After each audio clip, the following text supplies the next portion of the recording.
मनाची। लोकनेते नामदार डॉक्टर सुरेशभाऊ खाडे यांनी ग्रामीण आणि शहरी भागाचा विकास करत असताना 12 बलुतेदारांना सोबत घेऊन विधानसभेच्या सर्वांगीण विकासासाठी अहोरात्र काम केलं असून त्यांच्यावर टीका करत असताना सिद्धार्थ जाधव यांनी ग्रामीण भागात जाऊन जनतेशी संवाद साधावा आणि मगच दिशाभूल करणाऱ्या टीका कराव्यात असं आवाहन भाजपाचे मिरज तालुका प्रभारी धनंजय दादा कुलकर्णी यांनी केलं। मिरज विधानसभा मतदारसंघातील बौद्ध स्तूप असतील, समाज मंदिर असतील, विविध धर्माचे धार्मिक स्थळ असतील, मिरजेचा पवित्र दर्ग्याचा विकास असेल, दंडोबाचा विकास असेल, अंगणवाडी, मॉडर्न स्कूल, मॉडर्न दवाखाने, राष्ट्रीय महामार्ग, रेल्वेच्या पायाभूत सुविधा अंतर्गत पायाभूत सुविधा, शेतकऱ्यांचे पाण्याचे प्रश्न, ग्रामीण भागातील रस्ते, गटारी, पिण्याच्या पाण्याचे प्रश्न, शेतकऱ्यांच्या विजेचे प्रश्न या सर्वांच्यासाठी मोठ्या प्रमाणात निधी आणून मिरज विधानसभा मतदारसंघाचा कायापालट करण्याचे काम सुरेशभाऊ खाडे यांच्या माध्यमातून झालं असून त्यांच्यावर टीका करून आपल्याला उमेदवारी मिळेल आणि आपली कुणीतरी दखल घेईल या केविलवाण्या प्रयत्नातून सिद्धार्थ जाधव यांनी टीका केली आहे, असं मत भाजपाचे नेते किरण बंडगर व राजू माने यांनी व्यक्त केले। गेली 10 वर्ष अज्ञातवासात असलेले सिद्धार्थ जाधव आज अचानक निवडणुका आल्यानंतर पावसाळ्यात जशा भुईछत्र्या उगवतात तसे उगवलेले दिसतात।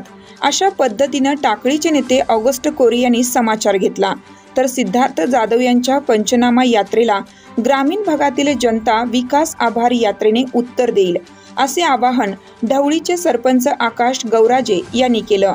यावेळी सुमित पाटील, चैतन्य स्वामी उपस्थित होते। लोकनेते नामदार डॉक्टर सुरेशभाऊ खाडे साहेब अशा विकास पुरुष असणाऱ्या आमच्या नेत्यांच्यावर इच्छाधारी उमेदवार सिद्धार्थ जाधव यांनी टीका करण्याचा प्रयत्न केला आहे। त्यांनी टीका अशी केली आहे की मिरजेमध्ये शिवसेना पंचनामा यात्रा काढणार आहे, परंतु सिद्धार्थ जाधव यांना मी सांगू इच्छितो, सुरेश भाऊंच्या माध्यमातून गेल्या 15 वर्षामध्ये डीपीटीसी असेल, 25-15 असेल, आमदार फंड असतील आणि विविध शासनाच्या विकास कामाच्या ज्या योजना आहेत त्या योजनेच्या माध्यमातून ग्रामीण भाग आणि शहरी भागाला सुजलाम सुफलाम करण्यासाठी प्रयत्न भाऊंच्या माध्यमातून झाला आहे। शेतकऱ्यांचे पाण्याचे प्रश्न असतील, ग्रामीण भागातले जिल्हा मार्ग असतील, इतर जिल्हा मार्ग असतील, अंतर्गत रस्ते असतील, अंतर्गत गटारे असतील, अंगणवाड्या असतील, सार्वजनिक शाळा असतील, याशिवाय सार्वजनिक दवाखाने असतील, या सगळ्यांचा विकास करण्याचा भाऊंनी अत्यंत चांगल्या पद्धतीने प्रयत्न केला आणि नव्हे तर विकास झालेला। इतकंच नव्हे तर ग्रामीण भागातील ग्रामपंचायती, सोसायट्या सुधारण्याचं काम भाऊंच्या माध्यमातून, इमारती सुधारण्याचं काम भाऊंच्या माध्यमातून झालेलं आहे।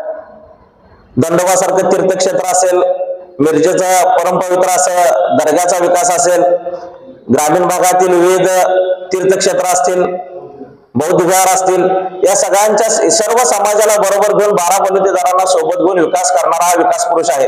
आणि अशा विकास पुरुषावर टीका करत असताना सिद्धार्थ जाधव यांची अपेक्षा एवढीच दिसते की कुठेतरी भाऊंच्यावर चिखलफेक करून आपली उमेदवारी कुठे फायनल होते का, शिवसेनेमध्ये आपली कुठे डाळ शिजते का, हा प्रयत्न त्यांचा चालू आहे। परंतु जर त्यांचे पंचनामा यात्रा पाहिले तर त्यांच्याबरोबर गावातले शिवसेनेचे कार्यकर्ते देखील नसतात, नवे मिरजेतले शिवसेनेचे कार्यकर्ते देखील त्यांच्यावर नाराज आहेत आणि या कार्यकर्त्यांची जुळवाजुळव करणारी यात्रा त्यांच्याकडून काढली जाते असं आम्हाला वाटतंय। सिद्धार्थ जाधव यांना विनंती आहे की आपण ग्रामीण भागातील प्रत्येक गावामध्ये जावं, तिथल्या ग्रामपंचायत सदस्य असतील, ग्रामपंचायतीचे सरपंच असतील, जिल्हा परिषदचे माजी सदस्य, माजी पंचायत समिती सदस्य, जनता यांना आपण विश्वासात घेऊन त्यांच्याशी चर्चा करावी आणि खरोखर मिरजेचा विकास झाला की नाही त्यांना तिथं दिसेल।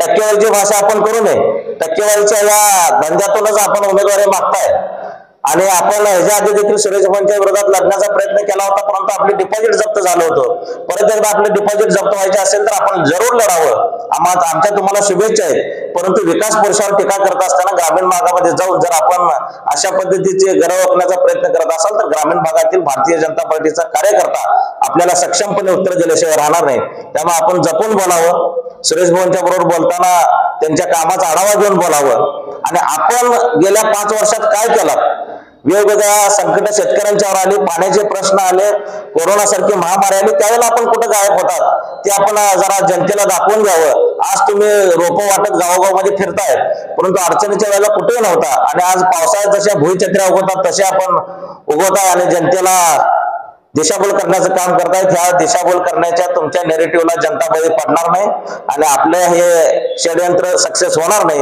यासाठी सुरेश भाऊंच्या पाठीमागे विधानसभा मतदारसंघातील संपूर्ण जनता आहे।